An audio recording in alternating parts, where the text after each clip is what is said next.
کیا دو برس میں تبدیلی سرکار کو دکھانے کے لیے کیا چیز ہے؟ جی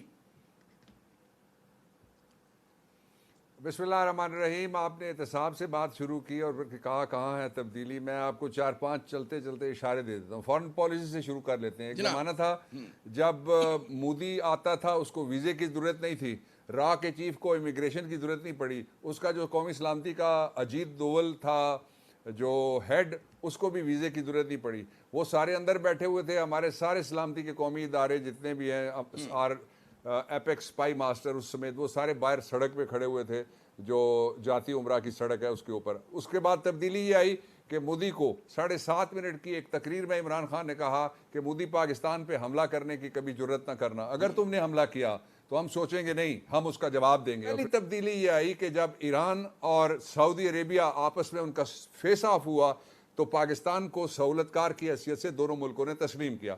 حالانکہ ان کے درمیان کوئی نقطہ اتصال ڈھونڈنا, ایک کامن جگہ ڈھونڈنا, کامن نام ڈھونڈنا بہت مشکل کام تھا. پہلے پاکستان کے وزیر اعظم نے اپنی ساری ٹیم اور پاکستان کی مسلح افواج سمیت جا کے سعودی عرب کو 2 باتیں ہم نے کنونس کیا. ایک تو یہ کہ ایران کے ساتھ گفتگو کا راستہ کھلنا چاہیے. دوسری بات ہمارا اسٹریٹجک اپنا اندرونی معاملہ, اس لیے میں اس کو ڈسکس نہیں کرنا چاہ رہا میں یہاں. لیکن جو پہلی بات تھی اس کے اوپر انہوں نے ہاں کی. پاکستان کے وزیر اعظم 1 سے زیادہ مرتبہ ایران گئے, اور اس کے بعد پھر جو جنگ جس کے لیے لوگ کہتے تھے کہ جو پرشین گلف ہے اور عربین گلف ہے, اس کے اندر جہاز بھی آ گئے, اس کے اندر توپیں بھی ایک دوسرے کی طرف, آئی ٹو آئی, بال ٹو بال, سارا کچھ تھا. وہ ڈی ایسکلیشن ہوئی. اس کا تیسرا حوالہ بہت امپورٹنٹ ہے جو کشمیر کا حوالہ, اور اس کے ساتھ اس سے بڑا نہیں تو اس سے چھوٹا بھی نہیں, اس لیے کہ جہاں رسول محترم صلی اللہ علیہ وسلم کا تذکرہ آ جائے, جہاں قرآن آ جائے, خدا کی کتاب آ جائے, اللہ تعالیٰ کی ذات آ جائے, اسلام آ جائے, ان کی طرف سے بھیجا ہوا, نازل فرمایا ہوا اور ہمیں بتایا ہوا, تو وہ تھا اسلامو فوبیا کا مسئلہ. کشمیر کے مسئلے کے اوپر پہلی دفعہ, پہلے اس سے یہ ہو گیا تھا پچھلی گورنمنٹس کے اندر کہ جب مودی سے گفتگو ہوتی تھی ہمارے پرائم منسٹر صاحب کی, وہ کان میں کرتے تھے.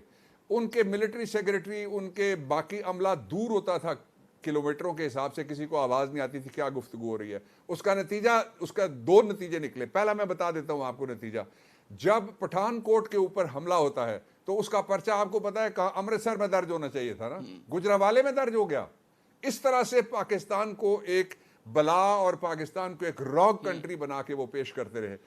عمران خان نے ہیڈ آن لیا ساری دنیا کو, جو اسلامو فوبیا کے ماہرین تھے ان کو, ان کے گھر میں کھڑے ہو کے ہیڈ آن لیا, اور پہلی دفعہ بائیلیٹرل سے نکل کے جو کشمیر کا ایشو تھا وہ گلوبل ارینا کے اوپر چلا گیا. میں آگے بڑھتا ہوں. جی میں یہ کہہ رہا جو ہوں کہ ہماری فارن پالیسی کے, آپ نے خارجہ تعلقات سے بات شروع کی, اور اس سے پہلے کہ آپ تبدیلی کے حوالے سے پھر جو ہیں ڈومیسٹک ایشوز پر ہیں, میں چاہوں گا کہ خارجہ تعلقات پہ اگر اجازت دیں ایک 2 سوالات. باقی جگہ بھی میں جاؤں گا. ہاں نا, جائیں گے آپ. تو میں کہہ رہا ہوں پہلے خارجہ تعلقات کو جلدی سے وائنڈ اپ کریں تاکہ ایف اے ٹی ایف پہ بھی بات کرنی, باقی بہت ساری چیزیں ہیں.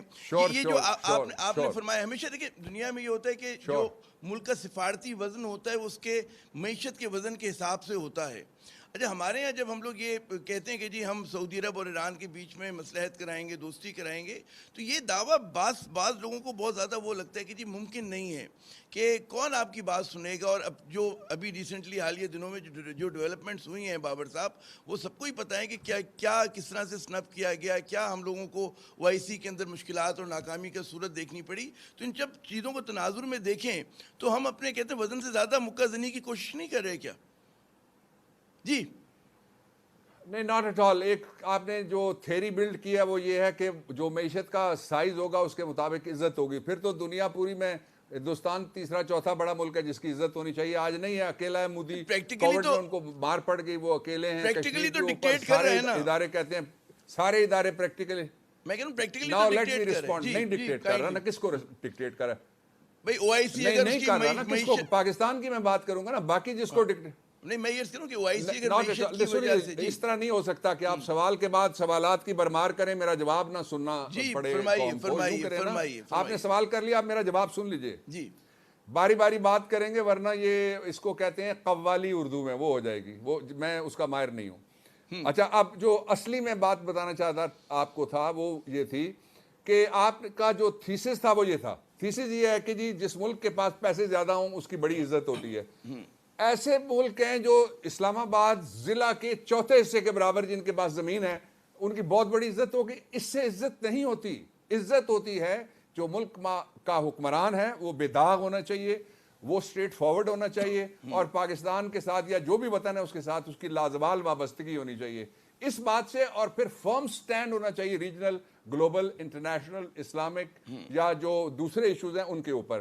اس سے پاکستان کی عزت میں اضافہ ہوا. ایک اس وقت آپ موڈیز سے شروع کر لیں, اس وقت آپ کسی بین الاقوامی, آپ آئی ایم ایف سے شروع کر لیں, آپ پاکستان کے بارے میں کوئی بین الاقوامی ادارہ اس کی آپ بات کریں اور آپ مجھے بتا دیں وہ کہتا ہے پاکستان کی معیشت نے ٹرن اراؤنڈ نہیں کیا. یہاں پہ لوگ کیا کرتے ہیں, سپر مارکیٹ میں بیٹھ کے اپنی ایس یو وی میں جاتے ہیں, یا ایک اور مارکیٹ ہے وہ بڑی مشہور و معروف الیٹس کی مارکیٹ ہے, کوئی ہر شہر میں ایک ایک مارکیٹ ہے, جا کے وہاں سے جو وہ آلو خریدتے ہیں اس کا ریٹ آگے ٹی وی پہ بتاتے ہیں.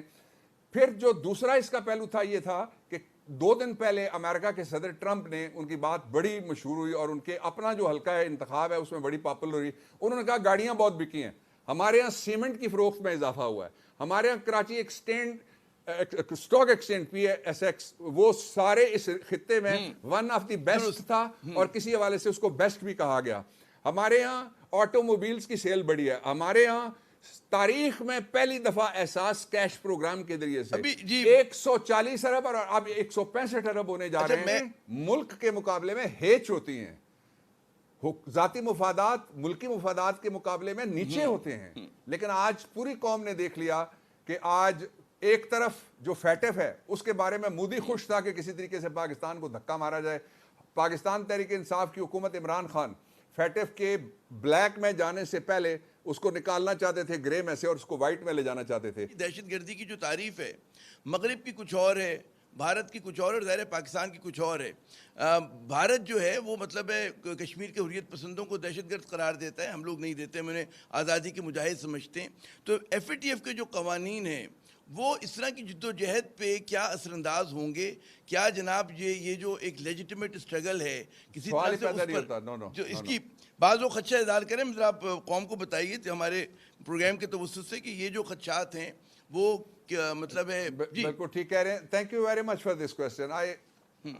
I wanted this question. Thank you very much Mirza صاحب. بات یہ ہے, آپ ذرا غور فرمائیے گا, جو بھی یہ بات کہے اس کو آپ ایک سوال کریں, اس کو کہیں کہ جو سیکشن تم کہہ رہے ہو نا کہ کشمیریوں کی جد و جہد آزادی کو متاثر کرے گا وہ نکال دو, وہ سیکشن آپ میرے پاس لے آئیے گا, میں اس کو قانون میں سے نکال دوں گا.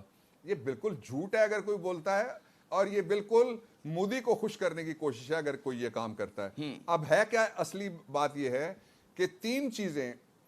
پہلا ہے ٹیرر فائنانسنگ, کہ مختلف ذرائع سے جو ٹیررسٹ کو for the purposes of carrying out terrorist act and supportive activities, ان کی حد تک یہ قانون لاگو ہے. دوسرا یہ ہے anti money laundering. Money laundering کا نقصان کیا ہوتا ہے؟ پاکستان کا پیسہ چوری کر کے حکمران باہر لے کے جاتا ہے, خزانہ خالی ہو جاتا ہے, ہمیں قرضہ لینا پڑتا ہے, اس سے مہنگائی ہوتی ہے, لوگ پریشان ہوتے ہیں, اور جب زیادہ منی لانڈرنگ ہوتی ہے تو مہنگائی زیادہ ہو جاتی ہے, جب کم منی لانڈرنگ ہوتی ہے تو مہنگائی کم ہو جاتی ہے. اس لیے ہم اس پہ قابو پانے کی کوشش کر رہے ہیں. اب اس کا جو تیسرا پہلو ہے وہ یہ ہے کہ فیٹف میں ہم گئے جی جو کراچی میں بارش ہو رہی ہے, آپ نے بارش ہوتی ہے بہت زیادہ بارش, جی مطلب اس پہ ہم فیٹف بات کریں, کراچی والے ناراض ہوں گے مجھ سے. جی جناب, جی آپ بتا رہے تھے فیٹف کا. اچھا, جو زیادہ نہیں, کراچی میرا بھی شہر ہے پاکستان. جی آپ نے یہاں کام کیا ہے, آپ نے یہاں تعلیم حاصل کی ہے لاء کی, مجھے بالکل بہت اچھا رہا ہے. جی ہاں جی ہاں. اچھا جو میرا تو وہاں عشق ہے اس شہر کے ساتھ, اور اس میں جو ہستی ہیں ان کے ساتھ ہم تو ان کے خادم ہیں, ان کے خیالات کے. جو اصلی ایشو ہے اس کا تیسرا, وہ بھی قوم کے سامنے رکھنے کے قابل ہے.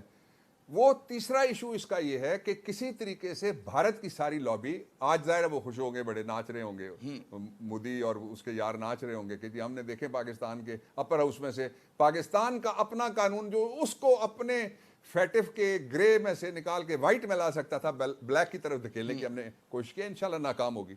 تو تیسرا پہلو یہ ہے کہ کسی طریقے سے دھکا مارا جائے پاکستان کو, اور ہم سیٹسفائی نہ کر سکیں جو 2 لیولز کے اوپر, لوگوں کے سمجھنے کے لیے میں آسان ترین بات کر رہا ہوں, 2 لیولز کے اوپر وہاں کچھ قانون سازی ہوتی ہے, اور کچھ آمنے سامنے بیٹھ کے. حماد اظہر صاحب ہمارے منسٹر وہاں جاتے ہیں, اس سے پہلے اسد عمر صاحب تھے, وہ جاتے تھے تو ان سے بیٹھ کے وہ سوال و جواب کرتے ہیں, ان کی بھی ہمیں تیاری کرنی ہوتی ہے اور بڑی ڈیپتھ میں جا کے سارے اداروں کو ساتھ بٹھا کے. یہ مجھے بتائیے وضاحت, اس لیے لیکن یہ میرے اپنے ذہن میں کہ ٹیرر فائنینسنگ پہ کیا ہم کسی دوسرے ملک کو جو ہے وہ ملزم جو ہے حوالے کر سکتے ہیں, کریں گے کیا؟ اس طرح کی چیزوں پر بھی جو ہے لوگوں نے تشویش کا اظہار کیا ہے.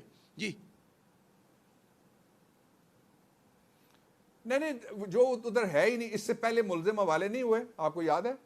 اسلام آباد کے ڈسٹرکٹ میجسٹریٹ کے پاس کسی اور میجسٹریٹ کے پاس بیان کروا کے وہ حوالے اس کے ہوتا ہے جس کے ساتھ باقاعدہ ٹریٹی ہو, اور ٹریٹی ظاہر ہے ان کے اوپر سب کے اوپر وہ یکساں قوانین لاگو ہوتے ہیں, وہ یک طرفہ نہیں ہو سکتی, وہ دو طرفہ ہوتی ہے.